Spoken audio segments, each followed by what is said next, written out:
Bismillahirrahmanirrahim. Assalamualaikum warahmatullahi wabarakatuh. Anak-anakku, apa kabar? Pada hari ini kita ketemu lagi dalam pertemuan 8 atau 9 ya. Untuk kali ini saya akan memberikan 7 file lab sheet yang saya unduh dari internet, dan ini adalah file yang dibuat oleh pembuatnya ya, jadi bukan tim kami yang membuat, tetapi ini adalah software file yang lab sheet yang dikembangkan oleh pembuatnya. Nanti sumbernya mungkin akan saya tuliskan di dalam deskripsi. Lab sheet ini terdiri dari 7 percobaan.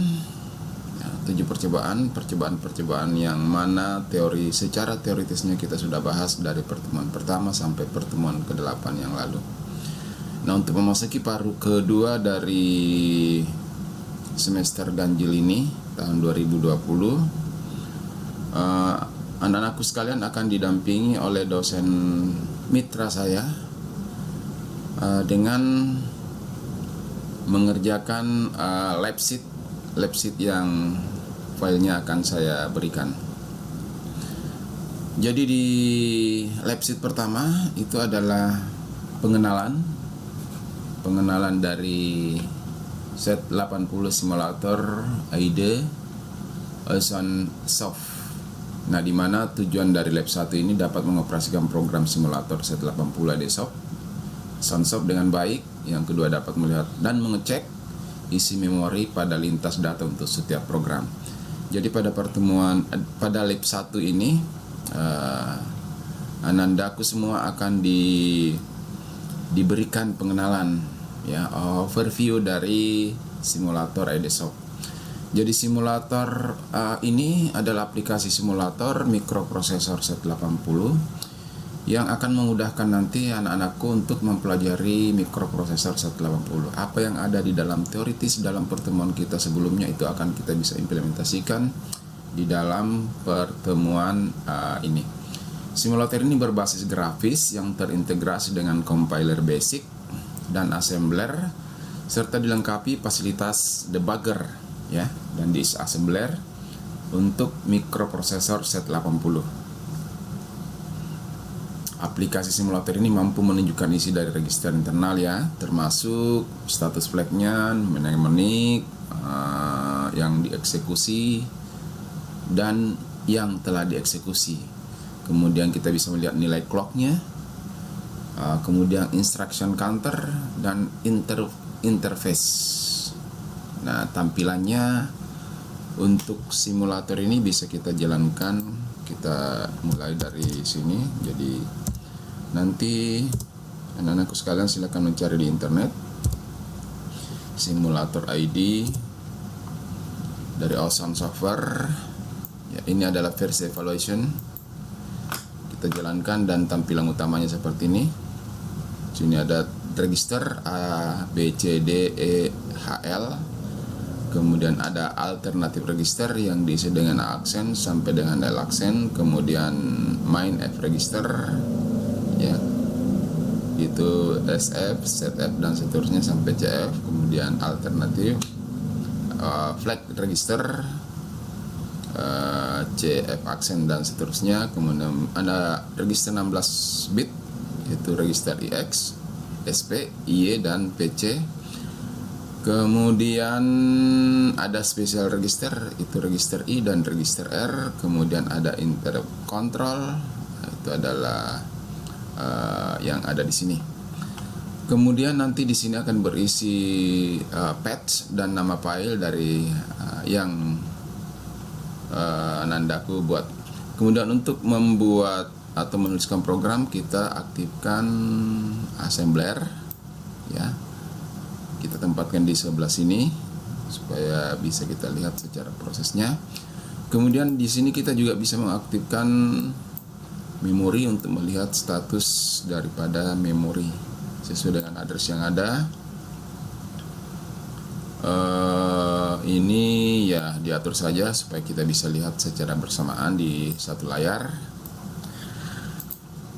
Nah, untuk menuliskan kode assembler itu berada di menu assembler ini. Ya, di situ kita bisa menuliskan kode-kode assembler. Jadi di menu file itu berisi beberapa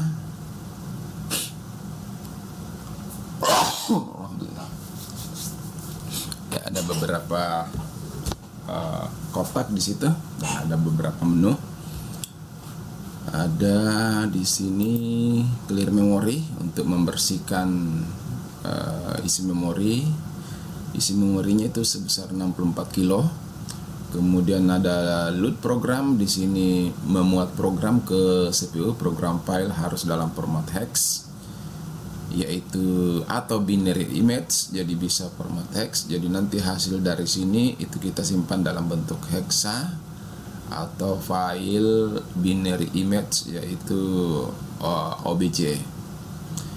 Ya, yang termuat dalam memori dari alamat 000 sampai alamat maksimal 64 kilo. Jadi maksimalnya 64 kilo. Kemudian ada save memory. Ini perintah ini untuk menyimpan isi dari memori ke dalam sebuah file. Jadi isi dari memori itu bisa kita simpan di ke dalam file. Kemudian ada menu simulation. Nah, ini ada start, ada step, ada stop, dan ada run to next basic statement. Jadi menu start ini membuat simulator ID dalam mode simulasi dan memulai mengeksekusi perintah yang kita tuliskan. Kemudian step, kita eksekusi step by step atau satu persatu baris, per baris ya maksud saya. Kemudian stop, mengakhiri mode. Kemudian menu rate-nya yang ada di sini.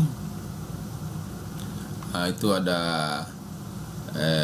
menu step by step ya. Ada menu slow, ada menu normal, dan ada menu fast. Ada fast sekali atau cepat sekali, kemudian ada ultimate. Jadi ini kita mengeksekusi jalannya program, bisa step by step, bisa slow, bisa normal, bisa fast, extreme fast, dan ultimate.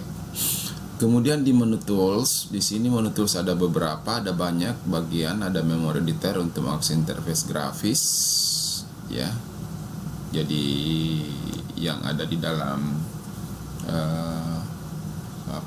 memori.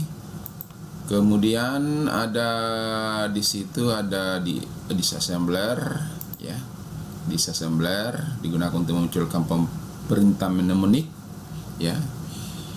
Jadi bisa kita munculkan kembali perintah mnemonik dari suatu file yang sudah dalam bentuk ekstensi hexa. Jadi yang sudah diheksakan tadi bisa di disassembler dan kembali ke dalam perintah mnemoniknya. Kemudian peripheral device digunakan untuk memonitor ya. Memonitor perintah input dan output. Kemudian I/O port editor untuk mengatur port I/O, eksternal modul untuk memantapkan interface otomasi sampai 5 modul eksternal client server. Kemudian untuk assembler, file program assembler dapat langsung diketik, dikompil, dan dimod ke dalam simulator. Jadi ini yang kita banyak gunakan ya, menu assembler, atau kita bisa langsung mengakses dengan menggunakan shortcut Ctrl A. Kemudian di menu option, ini berkaitan dengan opsi-opsi di dalam kita punya tampilan. Jadi bisa resize Windows, ada panel configuration, ada enable logging ya. Nah, ini enable logging ini memungkinkan untuk kita menampilkan isi dari file log.txt. Jadi yang menunjukkan perubahan isi register dan status flag setelah dieksekusi. Jadi jalannya program itu bisa kita lihat dari enable logging ya, dan seterusnya. Banyak sekali fasilitas yang bisa digunakan. Nanti dibaca selengkapnya di dalam lab sheet 1. Nah, kita akan memulai latihan ya, beberapa langkah kegiatan di dalam menggunakan OzonSoft ini. Nah, misalnya yang pertama kita akan mencoba mengetik suatu program di dalam menu assembler yang sudah berada di sebelah kanan ya dari menu utamanya. Kita akan mengetikkan suatu program di sini ya, misalnya LD ya, LD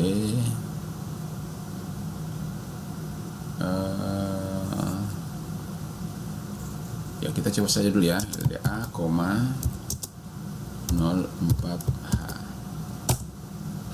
Kemudian LDB, jadi kita memuati B dengan nilai ini pengalamatan langsung 05H. Kemudian LDC, kita muati C dengan misalnya 06H. Kemudian kita muati D, LDD. Nah, ini kita mengambil dari, maaf, kita mencoba berikutnya adalah alamat, misalnya alamat suatu memori, mengisi alamat suatu memori dengan isi yang ada di A. Jadi mengisi alamat memori 1910 dengan isi dari register A. Kemudian yang berikut kita lihat misalnya LDA, kita muati lagi A dengan isi dari alamat memori 1920 ya. Nah, ini kita lihat hasil A terakhirnya itu seperti apa. Kemudian ini untuk berhenti, hard dan end. Oke, jadi seperti itu. Kemudian pada jendela ini kita akan mengcompile ya dengan cara mengklik assembler ya, assembler. Kita coba assembler. Nah, kemudian ini meminta untuk kita menyimpan file tersebut. Kita namakan coba 1. Ini sudah otomatis dalam file assembler coba 1.asm. Oke, ada pesan assembler not successful, you assembler short contain 5 error. Nah, di sini ada pesan yang ada kesalahan, 5 kesalahan. Jadi baris pertama sampai baris ke-5 itu salah. Kenapa? Karena pengetikan di sini adalah pengetikan untuk label. Posisi kolom pertama itu pengetikan untuk label. Jadi kita harus pindahkan instruksi kita ke kolom berikutnya dengan cara menekan tab. Kita tekan saja tab. Jadi instruksi-instruksi yang kita sampaikan di sini adalah kita tempatkan pada kolom kedua, karena kolom pertama itu digunakan untuk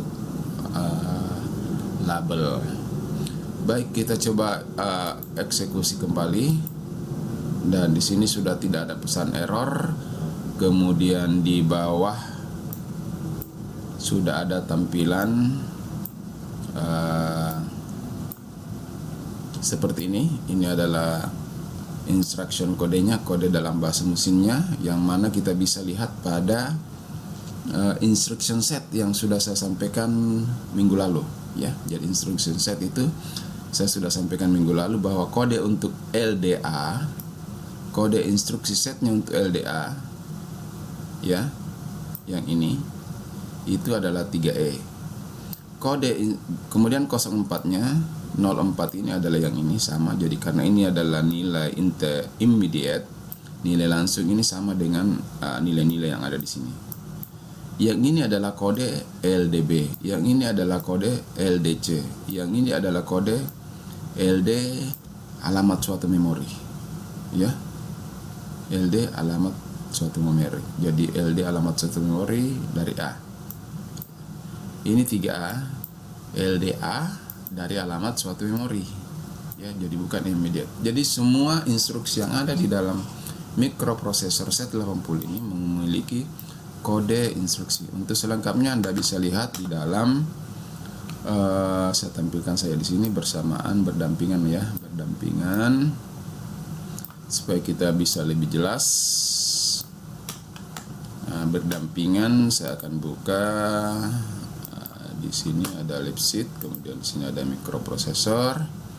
Di folder yang saya sudah di file yang saya sudah kirimkan pada pertemuan kita minggu lalu ada namanya set instruksi.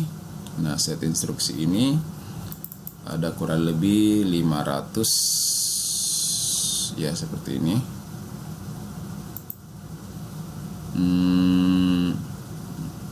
Ini file foto ya. Oke, saya buka yang PDF-nya saja supaya gampang. File PDF-nya ini saya taruh di sini saja. Oke, kita perkecil dulu supaya bisa dilihat. Nah, ini instruksi yang ada di dalam mikroprosesor Z80 itu 692, jadi kurang lebih 700. Kemudian kita lihat tadi, kita aktifkan yang ini. Nah, kita akan melihat yang ini, kita dekatkan ke sini. Kemudian kita sini aja ya. Oke. Kemudian ini adalah set instruksi yang sudah saya kirimkan minggu lalu. Kita lihat coba. Ini hasil assembling yang ada di bawah. Jadi ini sudah dalam bentuk hex. Ya. Ini 3E, kita cari LDA. LDA kita cari di sini. LDA ini ada E, ini LD. Ya, LD ini kita cari LDA. LDA, N, karena N ini adalah suatu nilai immediate. Ini kita lihat di baris 278 3E XX. Jadi ini 3E, ini XX-nya. Ya. 3E XX berarti 3E XX. Ini LDA, N. N-nya itu 04. Nah, bagaimana kalau LDB? LDB kita lihat lagi. LDB, N, kita cari di bawah yang ini. LDB, N. Ya. Highlight ini. Highlightnya aktif gak ya? Ya, mungkin ya. Oke, yang ini ya. 06XX 0605. Jadi XX-nya itu adalah 05. Nah, ini. Jadi apa kaitannya file yang sudah saya kirimkan minggu lalu dengan assembler ini? Jadi ini adalah kode assembling dari instruksi LD dan semua instruksi yang ada di dalam mikroprosesor Z80. Oke. Nanti anak-anakku silakan melihat semua di sini, karena nanti kalau praktikumnya menggunakan mikroprosesor Z80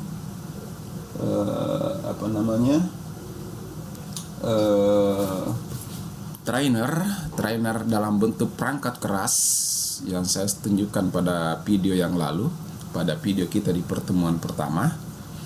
Kalau kita menggunakan trainer tersebut, trainer yang hardware, maka bukan LD yang kita masukkan di dalam mesin atau trainer tersebut, tetapi kode-kode mesin ini yang kita masukkan. Jadi kode-kode 3E, 04, 06, 05, 0E, 06, ini nanti yang akan kita inputkan di dalam trainer tersebut. Cuma di dalam simulator di software ini itu yang kita inputkan dalam bentuk seperti ini ya, dalam bentuk kode mnemonic ya, dalam bentuk kode assembly. Seperti itu. Nah, setelah itu kita langkah selanjutnya apa untuk melihat hasilnya ya. Untuk melihat hasilnya untuk melihat hasilnya kita akan mengcompile ya program ini. Kita lihat dulu di mana dia berada, hasil compile-nya tadi di mana. Kita tidak lihat tadi ya. Oke, kita lihat di sini. Jadi di sini nanti kita open program. Ini file ini berada di mana, kita cek dulu. Save as. kita cek berada di mana keberadaannya. Itu berada di ini agak panjang, admin, kemudian application data, kemudian roaming, kemudian awesome shop, kemudian simulator ID. Nah, untuk gampangnya kita simpan saja di dalam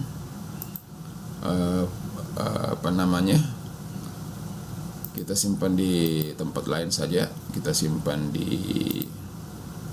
gampangnya kita taruh di desktop saja dulu ya. Kemudian kita buatkan folder di desktop. Latihan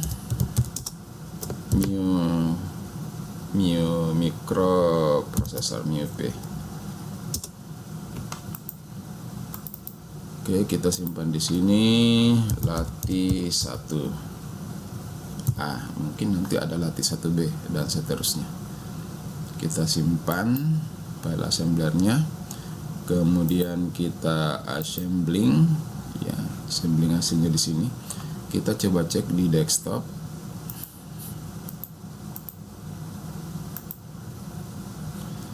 Kita coba cek di desktop, di sini ada file apa saja. Nah, di file ini sudah ada, setelah kita assembly itu ada file hasil hexanya, ada file LST-nya, dan ada file OBJ-nya. Ya. Jadi menghasilkan 3 file. Ini file yang kita save tadi, yang kita beri nama latih 1. Kemudian ketika kita assembling, ya, compile, itu akan menghasilkan file hexa, file LST, dan file latih. Nah, untuk memasukkan ke simulator, kita bisa menggunakan file hexa atau file OBJ. Kita coba, tekan kembali, kita open di, kita load program, ya. Nah, load program secara otomatis ini akan masuk di desktop sesuai dengan folder yang telah kita tentukan tadi. Kita tutup dulu ini, baru saya pindahkan ke sini. File load program ini otomatis menuju folder yang sudah kita buat tadi, jadi tidak perlu lagi mencari. Dan secara otomatis yang aktif adalah file OBJ. Nah, kita bisa mengambil file hexa juga boleh, ya, atau file OBJ. Jadi ada 2 pilihan, file hexa atau file OBJ. Kita coba file OBJ, kita coba file hexa. Hexanya kita masukkan, kemudian di sini sudah akan muncul tulisan seperti ini. Ya. Muncul tulisan seperti ini. Ya, jadi ini foldernya adik-adikku sekalian, anak-anakku sekalian. Nanti semua yang ada di sini segera di screenshot nanti untuk pembuatan laporannya, ya. Laporan lab 1 sampai lab sheet 7. Oke, setelah berada di sini, ya, dengan yang instruksi ini, jadi instruksi ini sudah ada di dalam simulator. Kemudian dari sini kita bisa simulasikan dengan menekan F1 atau tekan start. Nanti kita perhatikan dulu semua, ya. Mohon diperhatikan semua. Di sini isi ada di register itu, ini F, artinya ini kosong, ini penuh semua, kosong. Kemudian ini di sini akan berisi instruksi terakhir yang kita masukkan. Kita coba start, ya, start. Oke, ini akan jalan clocknya, seperti itu. PC counternya juga akan jalan terus. Nah, kita sudah melihat bahwa di register A itu berisi ya, sekarang berisi, kenapa berisi 00? Karena itu yang dilihat adalah instruksi terakhir yang ini. Berarti di alamat 1920 itu isinya 0. Nah, kita lihat di sini di bagian memory editor ini. Benarkah di halaman 192 alamat 1920 itu isinya 0? 1920.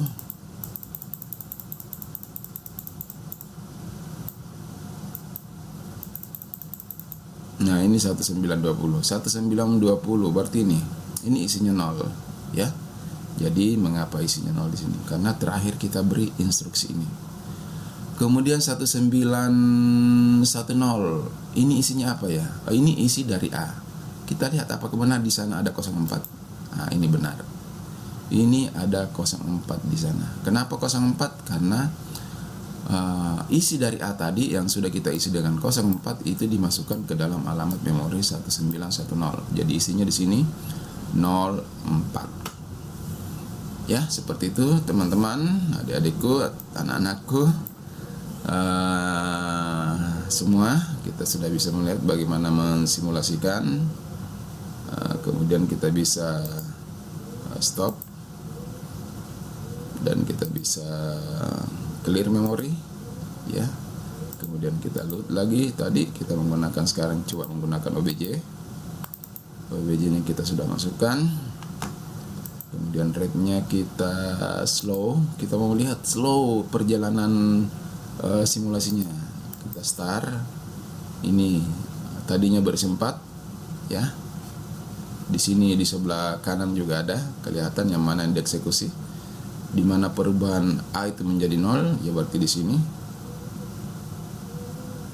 Oke. Itu sudah berakhir. Ya. Mau diulang lagi? Stop. Start lagi. Isinya 4 yang ini. Oke, jadi kita lihat di sini, atau kita mau lihat dia secara step by step.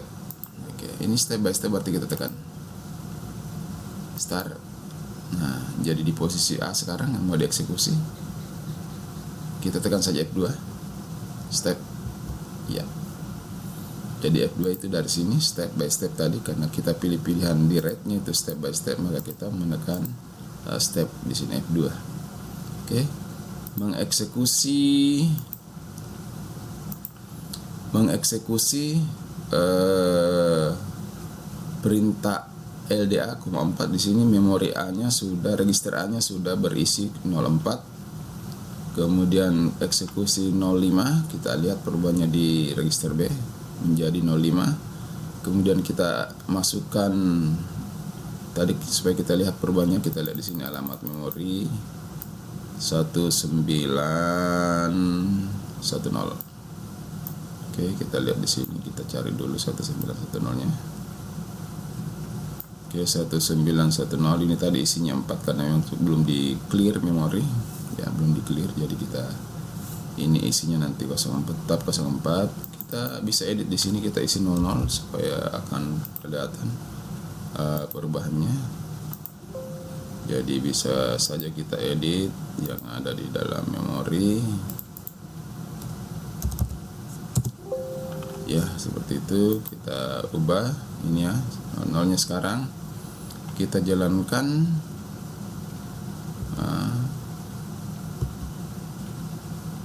Kita sini F2-nya ya. F2 harus aktif di sini supaya bisa jalan F2-nya. Ini jalan. Kemudian kita lihat perubahannya di sana di 1910. Ya, kita lihat. Ya, di sana akan berisi 04. Kemudian selesai. Nah, sekarang kita coba edit di memori 1920. 1920 kita isi misalnya F1. Ya, F1 formula 1. Kita isi di sana F1. Nah, ini kemudian kita jalankan kembali simulation. Kita stop ini. Start. Kita lihat nanti di A itu isi terakhirnya apa sih? Jalan, ya. Ini A-nya masuk di 1910 berarti 4. Kemudian 1920-nya kita masukkan ke A. F1. Jadi coba perhatikan di sini akan menjadi F1. Karena kita isi tadi di memori 1920 itu adalah F1. Sementara di sini isi alamat itu dimasukkan ke dalam register A. Oke, saya kira demikian teman-teman semua. Untuk percobaan latihan pertama ini, nanti silahkan melihat latihan-latihan di lab sheet berikutnya. Silakan melakukan percobaan-percobaan secara mandiri menggunakan simulator ID dari Oshound Software. Silakan cari di internet dan unduh dari website resminya. website Ozone Software ini yang versi evaluation atau trial itu kita bisa gunakan dalam waktu 60 menit. Maaf ya. Iya, 60 menit. Nah, setelah 60 menit dia akan close sendiri, dan untuk menggunakan kembali kita buka lagi. Ya, kita buka lagi. Jadi seperti itu caranya, dan yang ingin mendapatkan versi fullnya silakan melakukan pembelian ya, dan menghargai bagaimana usaha para pengembang pembuatnya dalam memberikan atau membuatkan aplikasi-aplikasi yang dapat bermanfaat bagi kita semua. Saya kira demikian untuk percobaan kita kali ini, pertemuan kita pada kali ini. Mungkin ke depan anak-anakku sekalian akan didampingi oleh dosen mitra saya, dan untuk lab sheet-nya ini akan dilanjutkan oleh dosen mitra yang bersangkutan. Saya kira demikian, terima kasih atas perhatiannya. Jangan lupa di like, di komen, di subscribe ya, dan di share supaya video-video pembelajaran dari saya dapat dikembangkan secara terus menerus. Terima kasih. Assalamualaikum warahmatullahi wabarakatuh.